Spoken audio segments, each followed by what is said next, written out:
Hello students, तो आज discuss करने वाले हैं चैप्टर नंबर 17। चैप्टर का नाम है थ्योरेटिकल डिस्ट्रीब्यूशन। गाइस देखिए, इसके 3 लेक्चर आएंगे जिसमें आपको सभी कॉन्सेप्ट जो है क्लियर हो जाएंगे।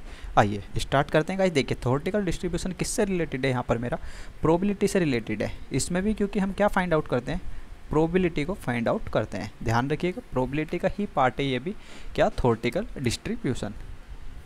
देखिए, इसमें मेरे 2 टाइप्स के डिस्ट्रीब्यूशन आते हैं। फर्स्ट आता है यहाँ पर डिस्क्रीट, सेकंड आता है कंटिन्यूअस। गाइस देखिए, डिस्क्रीट में कौन कौन से आते हैं? फर्स्ट आता है मेरा बाइनोमियल डिस्ट्रीब्यूशन, सेकंड आता है मेरा पॉइजन डिस्ट्रीब्यूशन। गाइस देखिए, बाइनोमियल डिस्ट्रीब्यूशन यहाँ पर आज जो सबसे पहले हम डिस्कस करने वाले हैं। गाइस देखिए, सेकंड मेरा कंटिन्यूअस है। डिस्क्रीट का यहाँ पर क्या है? डिस्क्रीट थ्योरेटिकल डिस्ट्रीब्यूशन क्या होता है? गाइस देखिए, यहाँ पर जो भी मेरा टर्म गिवन है, जो भी मेरे पास वेरिएबल गिवन होगा, वो एक डिस्क्रीट फॉर्म में गिवन होगा। फॉर एग्जाम्पल 1 2 3 4 इस टाइप से सीरीज गिवन होगी। कंटिन्यूअस में गाइस क्या होता है यहाँ पर कि जो मेरे पास सीरीज गिवन होती है वो कंटिन्यूअस सीरीज गिवन होती है। देखिए, यहाँ पर बाइनोमियल डिस्ट्रीब्यूशन को डिस्कस करते हैं। सबसे पहले आपको क्लियर हो जाएगा बाइनोमियल डिस्ट्रीब्यूशन क्या है, जैसे जैसे हम डिस्कस करते चलेंगे। इनसे रिलेटेड गाइस यहाँ पर कुछ हम एग्जांपल भी डिस्कस करेंगे जिससे आपको आसानी से कॉन्सेप्ट क्लियर हो जाएंगे। सबसे पहले गाइस देखिए, यहाँ से एमसीक्यू क्रिएट्स होता है। ध्यान रखिएगा कि डिस्क्रीट वेरिएबल मेरे कितने टाइप्स के होते हैं? यहाँ पर 2 टाइप्स के होते हैं। कंटिन्यूअस होता है, सेकंड क्या होता है यहाँ पर मेरा, फर्स्ट डिस्क्रीट होता है और सेकंड कंटिन्यूअस होता है। डिस्क्रीट में कौन कौन आता है? देखिए, बाइनोमियल डिस्ट्रीब्यूशन आता है और मेरा पॉइजन डिस्ट्रीब्यूशन आता है। तो काफ़ी टाइम्स पूछ लेता है कि बाइनोमियल डिस्ट्रीब्यूशन क्या है, यहाँ पर डिस्क्रीट है, कंटिन्यूअस है या नन ऑफ दीज है। तो गाइस इसमें से आपको ध्यान रखना है कि डिस्क्रीट होता है ऑलवेज मेरा कौन, बाइनोमियल डिस्ट्रीब्यूशन, और पॉइजन भी मेरा क्या होता है, एक डिस्क्रीट डिस्ट्रीब्यूशन होता है। एमसीक्यू में यहाँ से पूछ लेते हैं, ध्यान रखिएगा। सिर्फ और सिर्फ मेरे पास एक जो है यहाँ पर डिस्ट्रीब्यूशन कंटिन्यूअस होता है, सिर्फ वो कौन सा है, मेरा नॉर्मल डिस्ट्रीब्यूशन। सबसे एंड में हम इसको डिस्कस करेंगे। आइए देखिए, बाइनोमियल डिस्ट्रीब्यूशन गाइस देखिए, it is discovered by James Binauli. James Binauli के द्वारा यहाँ पर कवर किया गया था इस फॉर्मूले को, इसलिए यहाँ पर बाइनोमियल डिस्ट्रीब्यूशन कहते हैं। ध्यान रखिएगा, 1 मार्क्स में पूछ लेता है यहाँ से कि किसके द्वारा डिस्कवर किया गया था एमसीक्यू में। तो किसके द्वारा किया गया था? जेम्स बिनोली के द्वारा डिस्कवर किया गया था। किस पे बेस्ड है गाइस देखिए, it is based on the 2 outcomes P and Q. P and Q outcome पे यहाँ पर बेस होता है। कोई भी पूछेगा यहाँ पर किस पे बेस है, मेरा 2 आउटकम पे बेस है। एमसीक्यू में पूछ लेता है जो भी यहाँ पर मैं आपको बता रहा हूँ सब का यहाँ से एमसीक्यू से रिलेटेड है। एमसीक्यू कहीं से भी पूछ सकता है, तो इसलिए आपको ये सब बातें ध्यान रखनी है। पी और क्यू पे क्यों बेस है गाइस देखिए, पी मेरा क्या है यहाँ पर सक्सेस की प्रोबेबिलिटी होती है, और क्यू क्या है यहाँ पे गाइस देखिए मेरी फेलियर की प्रोबेबिलिटी है। जैसे जैसे अभी हम डिस्कस करते चले जाएंगे आपको क्लियर होता चला जाएगा। आइए गाइस देखिए, कंडीशन क्या है यहाँ पर, मैंने आपको बताया वेरिएबल शुड बी डिस्क्रीट। यहाँ पर जो मेरे पास वेरिएबल गिवन होगा वो किस फॉर्म में होगा, यहाँ पर डिस्क्रीट फॉर्म में गिवन होगा मेरे पास वेरिएबल। सेकंड देखिए, experiment should be conducted finite times. Guys देखिए, ये नहीं होगा कि इनफाइनाइट टाइम्स है। यहाँ पर जो भी मैं जो भी एक्सपेरिमेंट कर रहा हूँ वो क्या होगा, मेरा फाइनाइट टाइम्स होगा। कि मुझे पता होगा कि मुझे 10 टाइम्स करना है, 100 टाइम्स करना है, 500 टाइम्स करना है या 10 टाइम्स करना है। क्लियरली मेरे पास मेंशन होगा। ये नहीं होगा कि मुझे नहीं पता है कि मुझे कितनी बार जो है एक्सपेरिमेंट को करना है। तो इसलिए फाइनाइट होना चाहिए जो भी एक्सपेरिमेंट हम कर रहे हैं। देखिए third, each trial are mutually exclusive and mutually exhaustive. Mutually exclusive क्या होता है गाइस देखिए, जिसकी प्रोबेबिलिटी यदि फॉर एग्जांपल 2 आउट्स का मेरे पास गिवन है, P A plus P B मैं करता हूँ तो मेरा कितना आता है, इज इक्वल टू 0। और एग्जॉस्टिव के केस में क्या आएगा guys, P A plus P B मेरा कितना होता है, इज इक्वल टू 1 होता है। एक्सक्लूसिव का यहाँ पर मीनिंग क्या है, जहाँ पर मेरा कुछ भी कॉमन नहीं होता। देखिए फॉर्मूला क्या होगा यहाँ पर, बाइनोमियल डिस्ट्रीब्यूशन का मेरा फॉर्मूला होता है NCR P की पावर R Q की पावर N माइनस R। अभी आपको क्लियर हो जाएगा गाइस, जैसे जैसे हम कॉन्सेप्ट को डिस्कस करते चलेंगे, 1-2 एग्जांपल डिस्कस करेंगे, ये सब चीज़ें आपको अच्छे से क्लियर हो जाएंगी। आइए प्रॉपर्टी देखिए, प्रॉपर्टी गाइस देखिए, P is equal to Q is equal to कितना होगा, मेरा 1/2 होगा गाइस। देखिए Px क्या होगा, या तो 0 से छोटा होगा या 0 के बराबर होगा गाइस। 0 से कभी भी छोटा नहीं होता और 1 से कभी भी मेरी बड़ी नहीं होती है प्रोबेबिलिटी। आपको पता होगा यदि हम कोई भी एक्सपेरिमेंट करते हैं या तो वो सक्सेस होगा या फेलियर होगा। तो गाइस देखिए, फेलियर का क्या होता है 0 और सक्सेस का कितना होता है मेरा 100%। यदि मैं श्योर हूँ उस इवेंट को लेकर तो उसकी प्रोबेबिलिटी क्या होगी 100%, और 100% को हम किससे डिनोट करते हैं, 1 से। नोट्स करते चलिएगा गाइस ये सब चीज़ें साथ साथ, ताकि आपको याद रह सके। आइए गाइस देखिए, बाइनोमियल डिस्ट्रीब्यूशन के केस में मीन क्या होता है मेरा, n इंटू पी होता है। मैंने आपको बताया n यहाँ पर क्या होगा, नंबर ऑफ एक्सपेरिमेंट। p क्या आएगा, यहाँ पर मेरी सक्सेस की प्रोबेबिलिटी होती है। Q को हम इससे फाइंड आउट कर सकते हैं गाइस। देखिए मैं आपको बता देता हूँ, यदि P मेरे पास गिवन है और मैं 1 माइनस P करता हूँ तो इज इक्वल टू मेरा कितना आता है, Q आता है। पर Q क्या होगी गाइस, फेलियर की प्रोबेबिलिटी होगी। वेरिएंस देखिए, वेरिएंस क्या होता है, NPQ। अब गाइस देखिए मैक्सिमम वैल्यू कहाँ पर होगी मेरी, वेरिएंस की मैक्सिमम वैल्यू गाइस यहाँ n/4 के केस में होती है। जब मेरा n/4 होगा तो वहाँ पर उसकी मैक्सिमम वैल्यू होती है। एडिशनल क्वेश्चन बैंक के जब आप लेक्चर देखेंगे इस चैप्टर से रिलेटेड तो ये सब चीज़ें आपको अच्छे से क्लियर हो जाएंगी। वहाँ पर हमने इन सब बातों को भी डिस्कस किया हुआ है कि किस तरीके से कौन सा MCQ में अप्लाई करने होते हैं कॉन्सेप्ट। गाइस देखिए स्टैंडर्ड डेविएशन क्या होता है मेरा, SD की बात करूँ तो मैं वेरिएंस का मेरा अंडर रूट होता है, ठीक है। और गाइस देखिए वेरिएंस का भी हमने फॉर्मूला देखा, वेरिएंस का फॉर्मूला क्या होता है मेरा n इंटू में p इंटू में q। तो गाइस सिंपल सा मैं कह सकता हूँ under root n into p into q क्या होगा मेरा स्टैंडर्ड डेविएशन होगा। गाइस देखिए वेरिएंस ऑलवेज स्मॉल होता है किससे, मीन से, क्योंकि गाइस देखिए वेरिएंस में क्या हो जाता है मेरा NPQ हो जाता है और मीन क्या होता है मेरा NP होता है। तो गाइस यहाँ पर एक एक्स्ट्रा डिजिट से क्या कर रहा हूँ मैं, मल्टीप्लाई और डिवाइड कर रहा हूँ, तो इसलिए मेरी वेरिएंस की जो वैल्यू होगी वो स्मॉल हो जाती है, ध्यान रखिएगा। आइए मैं आपको एक दो एग्जाम्पल के थ्रू ये सब बातें क्लियर कर देता हूँ, उसके बाद हम यहाँ पर मोड को डिस्कस करेंगे कि इसमें हम मोड कैसे फाइंड आउट कर सकते हैं। देखिए गाइस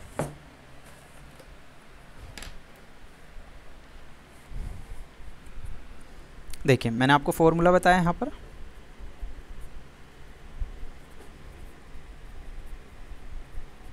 बाइनोमियल डिस्ट्रीब्यूशन। गाइस देखिए फॉर्मूला मैंने आपको यहाँ पर फॉर्मूला क्या नोट्स कराया, देखिए NCR P की पावर R और Q की पावर n-R, मैंने आपको ये फॉर्मूला नोट्स कराया। अब गाइस देखिए यहाँ पर एक एग्जांपल के थ्रू देख लेते हैं, आपको अच्छे से क्लियर हो जाएगा। आइए गाइस देखिए एग्जांपल मैं बता देता हूँ, देख लेते हैं, एक सेकेंड गाइस मैं आपको एक एग्जांपल के थ्रू अच्छे से क्लियर कर देता हूँ। देखिए गाइस देखिए मेरे पास एक कॉइन टोस्ट लिख लीजिए एग्जांपल 10 टाइम्स, एक कॉइन को हम टोस्ट कर रहे हैं 10 टाइम्स। गाइस मैं एज्यूम करके चल रहा हूँ जो मेरा कॉइन है वो अनबाइस्ड कॉइन है। व्हाट इज़ द प्रोबेबिलिटी, देखिए गाइस साथ साथ नोट करते चलिए।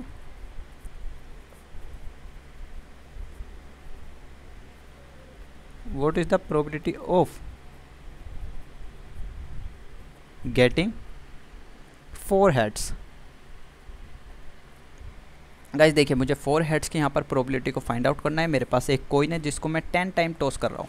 अब गाइस देखिए यहाँ पर मैं बाइनोमियल डिस्ट्रीब्यूशन का फॉर्मूला क्यों यूज कर रहा हूँ, मैं इसको डायरेक्ट भी कर सकता हूँ लेकिन डायरेक्ट क्यों नहीं कर रहा हूँ, क्योंकि गाइस देखिए सैम्पल स्पेस जो मैं इसके ड्रॉ करूँगा काफ़ी लेंथी प्रोसेस हो जाएगा सैम्पल स्पेस को ड्रॉ करने में।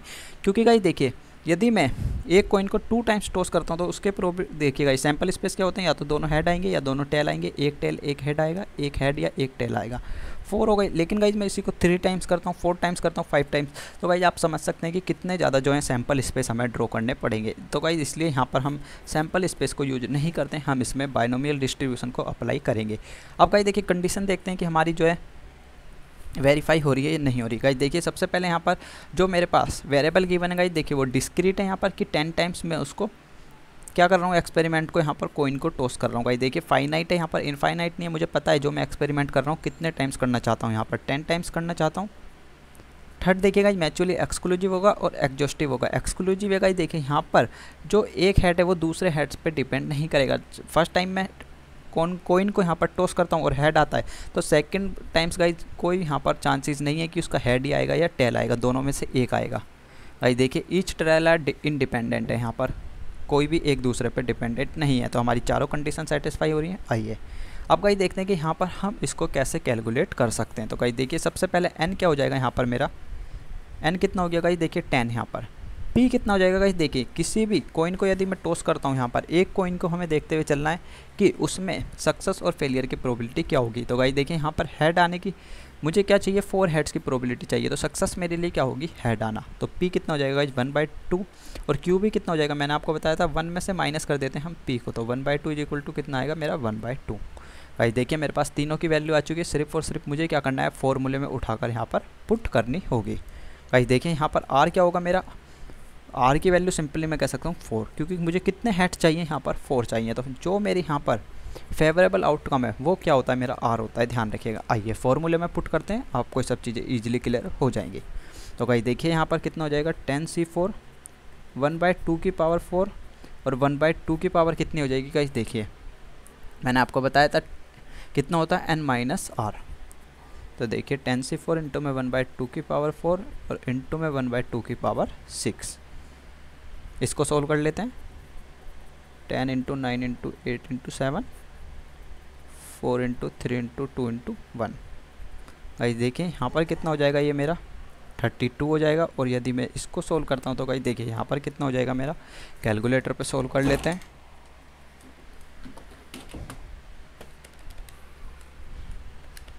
दो, 3, 4, 5, 6। तो गाइस देखिए यहाँ पर कितना हो गया, ये मेरा 64 हो जाएगा। तो ये सब चीज़ें आपको ईजिली क्लियर होनी चाहिए। ये गाइस 16 आएगा यहाँ पर। तो गाइस देखिए यहाँ से 4 2 8 कैंसिल हो जाएगा, 3 से मेरा 9 कैंसिल हो जाएगा। अब गाइस देखिए यहाँ पर जो है मुझे मल्टीप्लाई करके जो है डिवाइड करना होगा। देखिए 7 या 21 कितना हो गया मेरा 210 डिवाइडेड बाई किससे कर दूंगा गाइस, देखिए 64 इंटू 16 की मल्टीप्लाई कर लेते हैं, 16 इंटू 64। तो गाइस देखिए कितना आ रहा है 1024, डिवाइड कर लीजिए 210 डिवाइडेड बाई कितना गाइस, देखिए 1024 कितना आ रहा है गाइस, देखिए 0.2050। तो ये मेरा क्या होगा, आंसर होगा। हेड आने की प्रोबेबिलिटी कितनी है, यदि मेरा 4 टाइम्स हेड आता है तो 0.2050। गाइस देख रहे हैं आप 1 से कम है यहाँ पर, लेकिन 0 से बड़ी है। तो आई होप कि गाइस आपको ये सब चीज़ें ईजिली क्लियर हुई होगी। अब गाइस देखें यहाँ पर मैं आपको एक चीज़ और क्लियर कर देता हूँ साथ साथ। गाइस देखिए यदि मेरे से यहाँ पर वेरिएंस फाइंड आउट करवाता है, वेरिएंस का मैंने आपको बताया क्या होता है मेरा NPQ। तो गाइस देखिए n मेरे पास कितना गिवन था यहाँ पर 10। और गाइस देखिए p कितना था 1/2, q भी कितना था 1/2। तो गाइस देखिए कितना आ जाएगा 5, और 2 से करता हूँ तो कितना आएगा 2.5 मेरा क्या आ जाएगा यहाँ पर वेरिएंस आ जाएगा। मीन फाइंड आउट करवाता है तो गाइस देखिए मैंने मीन का भी आपको फॉर्मूला बताया था, क्या था मेरा n इंटू में p। n कितना है 10 और p कितना है 1/2, मीन कितना आ जाएगा 5। हमें ST को फाइंड आउट करना है। तो गाइस देखिए मैंने ST क्या होता है, हमारा अंडर रूट होता है किसका, वेरिएंस का। और वेरिएंस हमारा कितना आया था 2.5। क्लियर है गाइस, ये तीनों चीज़ें अच्छे से आपको क्लियर हुई होंगी। अब गाइस देखिए यहाँ पर हम ये भी देख सकते हैं, मैंने आपको बताया था वेरिएंस क्या होता है मेरा ऑलवेज स्मॉलर होता है किससे, मीन से। आप गाइस देख भी सकते हैं यहाँ पर मेरा वेरिएंस कितना है 2.5 और मीन कितना है 5। तो गाइस देखिए वेरिएंस की वैल्यू क्या है, स्मॉल है। आई होप कि गाइस आपको ये सब चीज़ें ईजिली क्लियर हुई होंगी। हमने यही प्रॉपर्टी अभी यहाँ पर डिस्कस की थी, जितनी भी ये सब बातें मैं आपको क्लियर कर चुका हूँ। आइए एक और एग्जांपल देखने का, आपको ये अच्छे से क्लियर हो जाएगा। आइए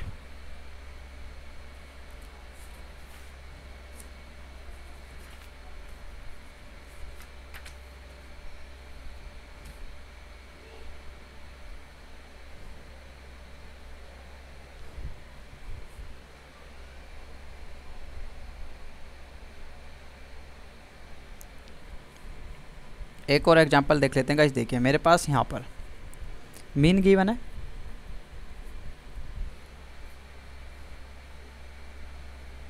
मीन गिवन है गाइस देखिए 10 और ST गिवन है यहाँ पर √5। गाइस देखिए मुझे किसकी वैल्यू फाइंड आउट करनी है यहाँ पर,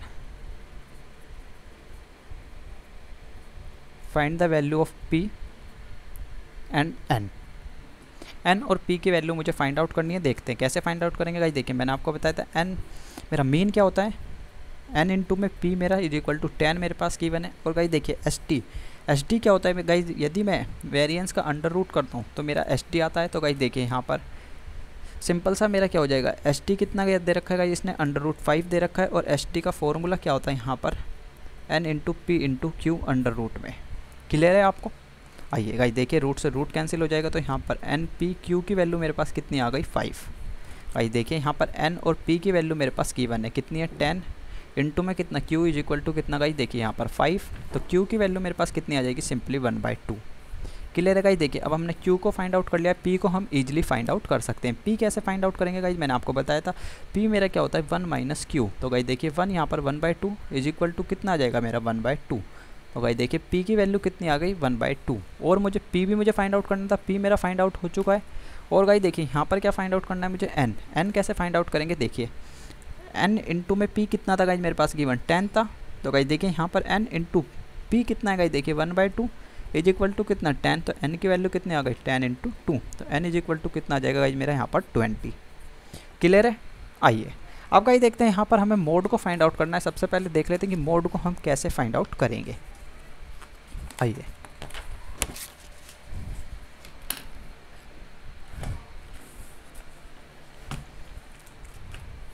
गाइस देखिए, जो मेरा बाइनोमियल डिस्ट्रीब्यूशन होता है उसमें यदि मुझे मोड को फाइंड आउट करना है तो गाइस देखिए, एक मेरा यूनी मॉडल होता है।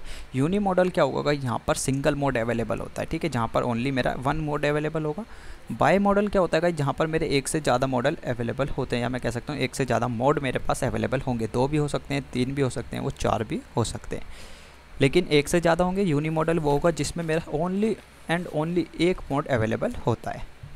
गाइस देखिए, फॉर बाइनोमियल डिस्ट्रीब्यूशन, यदि मुझे बाइनोमियल डिस्ट्रीब्यूशन के केस में मोड को फाइंड आउट करना है तो सिंपली मेरा फॉर्मूला आप ध्यान रखिएगा, इफ़ n+1 इंटू में p इज इंटीजर्स। गाइस देखिए, सिंपल सा आपको ध्यान रखना है, क्या फॉर्मूला अप्लाई करना है, n+1 इंटू में p फॉर्मूले को अप्लाई करना है आपको। देखिए, n+1 इंटू में p, n+1 इंटू में p -1। अब गाइस देखिए, ये 2 फॉर्मूले होते हैं मेरे किसको, मोड को फाइंड आउट करने के लिए।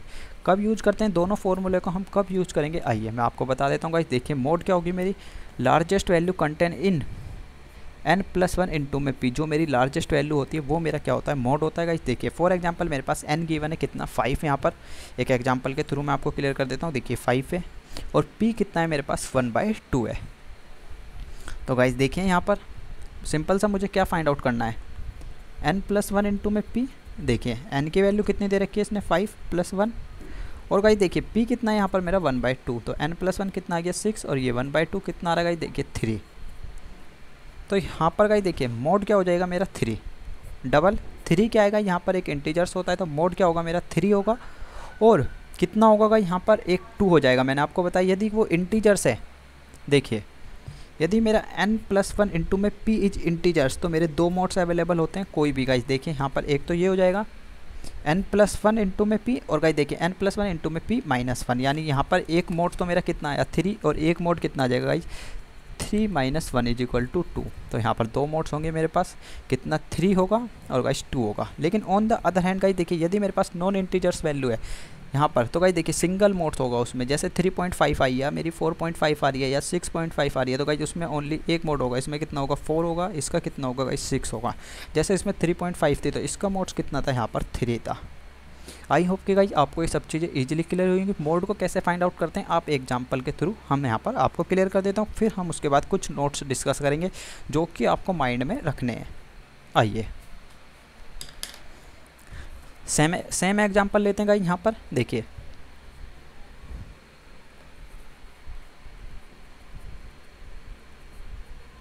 What is the mode if mean is equal to 10 है और S D is equal to कितना है, यहाँ पर मेरा √5। अभी हमने सेम एग्जांपल डिस्कस किया था, सेम एग्जांपल को ही कंटिन्यू करते हैं। तो भाई देखिए, एन पी क्या हो जाएगा मेरा, मीन क्या होता है, एन इंटू में पी इज इक्वल टू कितना दे रखा है, 10। एस डी का फॉर्मूला मैंने आपको बताया था क्या होता है, अंडर में N into P into Q is equal to कितना दे रखा है मेरा, √5 मेरे पास गिवन है। रूट से रूट कैंसिल हो जाएगा, तो भाई देखिए एन पी क्यू कितना आ गया मेरे पास 5, और एन और पी की वैल्यू मेरे पास गिवन है कितनी है यहाँ पर 10। तो भाई देखिए 10 इंटू में q इज इक्वल टू 5, तो q की वैल्यू कितनी आ गई मेरे पास 1/2। और अभी हमने देखा था इससे मैं p भी फाइंड आउट कर सकता हूँ, 1 - 1/2, तो p की वैल्यू भी कितनी आ गई मेरी 1/2। यहाँ से n की वैल्यू फाइंड आउट कर लेते हैं। भाई देखिए n into P is equal to कितना दे रखा था मेरे पास 10, तो भाई देखिए यहाँ पर n इंटू में कितना 1/2 इज इक्वल टू कितना, भाई देखिए 10, तो n की वैल्यू कितनी आ गई 20। क्लियर है। अब गाइस देखिए मैंने आपको मोड का फॉर्मूला बताया, यहाँ पर मोड फाइंड आउट कर लेते हैं कितना, n+1 इंटू में क्या करना होगा p। तो गाइस देखिए n मेरे पास कितना है 20 + 1, और p की वैल्यू कितनी थी गाइस मेरी 1/2। तो गाइस देख लेते हैं यहाँ पर क्या आ रहा है सोल्व करके। देखिए 21 डिवाइडेड बाई कितना हो जाएगा 2, सोल्व कर लीजिए। यहाँ पर 21 डिवाइडेड बाई 2 कितना आ रहा है गाइस, देखिए 10.5। अब गाइस देखें यहाँ पर ये क्या है, मेरी वैल्यू जो है नॉन इंटीजर्स है, तो यहाँ पर क्या होगा मेरा मोड जो होगा एक वैल्यू होगी सिंगल वैल्यू, कितनी आएगी 10। क्लियर है। आई होप कि गाइज आपको ये सब चीज़ें ईजिली क्लियर हुई होंगी। On the other hand guys देखिए यहाँ पर यदि ये 10 में रह जाता या ये 11 रह जाती तो मेरे पास 2 मोड्स अवेलेबल होते। 10 के केस में कितना होता, एक 10 तो होता ही होता, उसमें से हम 1 माइनस कर देते, 9 भी होता। 11th आती मेरी कोई भी डिजिट, तो 11th एक मोड होता और एक उससे कम करते 10। तो इस तरीके से मेरे 2 मोड्स होंगे। कब, जब मेरी वैल्यू इंटीजर्स में सिंगल मोड होगा कब, जब मेरी वैल्यू नॉन इंटीजर्स में है। तो ये सब चीज़ें आपको क्लियर होनी चाहिए गाइस। देखिए इससे जो रिलेटेड यहाँ पर इंपॉर्टेंट है, काफ़ी टाइम्स जो है मोड में डेफिनेटली एग्जाम में पूछता है, क्योंकि बाइनोमियल डिस्ट्रीब्यूशन के केस में कोई भी स्टूडेंट हो ये इतना पार्ट्स तो यहाँ पर ईजिली कर लेता है, लेकिन उसको प्रॉब्लम कहाँ आती है, मोड को सोल्व करने में प्रॉब्लम आती है यदि उसको इंटीजर्स और नॉन इंटीजर्स की नॉलेज नहीं है या उसको फॉर्मूला याद नहीं है, तो उस केस में वो प्रॉब्लम हो सकती है उससे। आइए कुछ प्रॉपर्टी को डिस्कस कर लेते हैं गाइस, जो कि आपको ध्यान रखनी है बाइनोमियल डिस्ट्रीब्यूशन के केस में। देखिए अब गाइस देखिए if p is equal to कितना है मेरा 0.5 का मतलब क्या आएगा यहाँ पर 1/2। देन ग्राफ इज सिमेट्रिक, जो मेरा ग्राफ होगा वो सिमेट्रिक होगा। गाइस देखिए यदि यहाँ पर p की वैल्यू मेरी कितनी है 1/2 से छोटी है यहाँ पर, देन मेरा क्या होगा, जो ग्राफ होगा वो स्क्यू होगा, कहाँ से, राइट में, स्क्यू टू राइट में होगा गाइस, हमेशा ध्यान रखिएगा। यदि p की वैल्यू मेरी 1/2 से बड़ी है यहाँ पर, तो मेरा जो ग्राफ होगा वो स्क्यूड होगा, लेकिन कहाँ पर होगा गाइस, लेफ्ट में होगा। ये सब बातें गाइस आपको थ्योरी के लिए सिर्फ ध्यान रखनी है, एग्जाम में काफ़ी नहीं पूछेगा, लेकिन ये एग्जाम में पूछ सकता है कि मेरा ग्राफ सिमेट्रिकल कब होता है। काफ़ी टाइम जो है MCQ में पूछ लेता है, तो इसलिए ये बात आप ध्यान रखिएगा। ग्राफ मेरा सिमेट्रिकल कब होगा यहाँ पर, 0.5 जब मेरी वैल्यू होगी p की। स्क्यूड टू राइट में कब होता है, जब यहाँ पर p की वैल्यू मेरी छोटी होती है, किससे, 0.5 से छोटी होती है, और 0.5 से यदि p की वैल्यू बड़ी है तो वो लेफ्ट में स्क्यूड होगा। ये बात आप ध्यान रखिएगा, MCQ के पॉइंट ऑफ व्यू से तीनों प्रॉपर्टी काफ़ी इंपॉर्टेंट है। आइए अब गाइस देखिए यदि यहाँ पर मैं p की वैल्यू को इंक्रीज करता हूँ तो मेरा ग्राफ क्या है, शिफ्ट हो जाएगा किस में, टूवर्ड्स द राइट। यदि मैं p की वैल्यू को क्या करता हूँ यहाँ पर डिक्रीज करता हूँ तो मेरा शिफ्ट हो जाएगा किस में, लेफ्ट में। एग्जाम के पॉइंट ऑफ व्यू से इतनी इंपॉर्टेंट नहीं है, लेकिन फर्स्ट प्रॉपर्टी यहाँ पर काफ़ी इंपॉर्टेंट है, एग्जाम में पूछता है एग्जामिनर, तो इसलिए ध्यान रखिएगा इस बात को। आइए थर्ड देखिए maximum value of variance. Guys देखिए यहाँ पर वेरिएंस की मैक्सिमम वैल्यू कब होगी, p is equal to q is equal to यहाँ पर कितना है, 0.5 का मतलब यहाँ पर 1/2। गाइस देखिए मैंने आपको एक और प्रॉपर्टी बताई थी, यहाँ पर देखिए मैक्सिमम वैल्यू किसकी, वेरिएंस की। गाइस n/4 पे भी होती है, जो मेरी मेन वैल्यू होती है n/4 पे होती है मेरी वेरिएंस की, कौन, मैक्सिमम वैल्यू। लेकिन गाइस ये प्रॉपर्टी आपको ध्यान नहीं रखनी है, सिर्फ और सिर्फ क्या आएगा यहाँ पर मैक्सिमम वैल्यू होगी कब होगी, जब मेरा p भी इज इक्वल टू में q भी इज इक्वल है, उस टाइम पे हो सकती है, या मेरे n/4 के केस में होगी कब, जब मेरे पास p और q दोनों अलग अलग हैं। लेकिन p और q मेरे पास दोनों इक्वल वैल्यू गिवन है, तो उस केस में भी यहाँ पर मेरी मैक्सिमम की वेरिएंस की मैक्सिमम वैल्यू होती है। आइए it is also known as bi parameter. Guys देखिए because it is characterized by 2 parameter guys n into में p। यहाँ पर हम इसे बाय पैरामीटर कहते हैं गाइस, एग्जाम के पॉइंट ऑफ व्यू से काफ़ी इंपॉर्टेंट है। यहाँ पर MCQ में पूछ लेता है कि जो मेरा बाइनोमियल डिस्ट्रीब्यूशन है वो कौन सा है। यहाँ पर गाइस बाय पैरामेट्रिक होता है, क्यों, क्योंकि यहाँ पर दो पैरामीटर पे मेरा बेस है n और p। अब कहेंगे आपकी गाइस सर Q भी तो है, Q नहीं है गाइस, क्यों, क्योंकि गाइस देखिए यदि मेरे पास N और P अवेलेबल है यहाँ पर, तो मैं Q को ईजिली फाइंड आउट कर सकता हूँ। N क्या है यहाँ पर, नंबर ऑफ ट्रायल्स, P क्या है, सक्सेस की प्रोबेबिलिटी। अब गाइस देखिए यदि मेरे पास सक्सेस की प्रोबेबिलिटी गिवन है तो Q की मुझे क्या करना है, सिंपल सा क्या करना होता है, 1 - p इज इक्वल टू कितना हो जाता है मेरा Q। तो Q फाइंड आउट करने में मुझे प्रॉब्लम नहीं होगी यदि मेरे पास सक्सेस की प्रोबेबिलिटी गिवन है। तो N इंटू P दो पैरामीटर पर बेस होता है, तो ये बात आप ध्यान रखिएगा यहाँ पर, सिंपल सा। अब गाइस देखिए यदि यहाँ पर मेरे पास कोई भी इन्होंने दे रखा है y और x, मेरे पास दो इक्वेशन गिवन है, तो गाइस देखिए z क्या हो जाएगा मेरा, सिंपली मैं कह सकता हूँ x + y। हम यदि दोनों को ऐड कर देते हैं तो इज इक्वल टू कितना हो जाएगा मेरा, z होता है। आई होप कि गाइस आपको ये सब चीज़ें ईजिली क्लियर हुई होंगी। गाइस सेकंड जो हमें डिस्कस करना है यहाँ पर पॉइजन डिस्ट्रीब्यूशन को डिस्कस करना है, जो हम नेक्स्ट लेक्चर में डिस्कस करेंगे।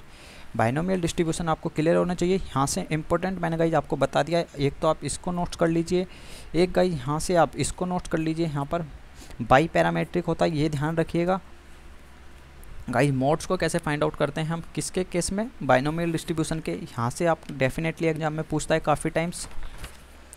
और गाइस आपको ये चीज़ें ध्यान रखनी है यहाँ से कि मीन क्या होगा, वेरिएंस क्या होता है, एसटी क्या होता है, ये सब बातें आपको ध्यान में रखनी है। और यहाँ से एक बात ध्यान में रखनी है कि जो मेरा बाइनोमियल डिस्ट्रीब्यूशन है वो कौन सा, एक डिस्क्रीट थ्योरेटिकल डिस्ट्रीब्यूशन है। इस बात को भी आपको ध्यान रखना है। किसने फाइंड आउट किया था, जेम्स स्पिनोली ने फाइंड आउट किया था। आई होप कि गाइस ये सब चीज़ें आपको ईजिली क्लियर हुई होंगी। फिर भी आपको कोई डाउट है तो आप नीचे कमेंट बॉक्स में कमेंट करके बता सकते हैं। मिलते हैं गाइस नेक्स्ट लेक्चर में। Tata bye bye, see you.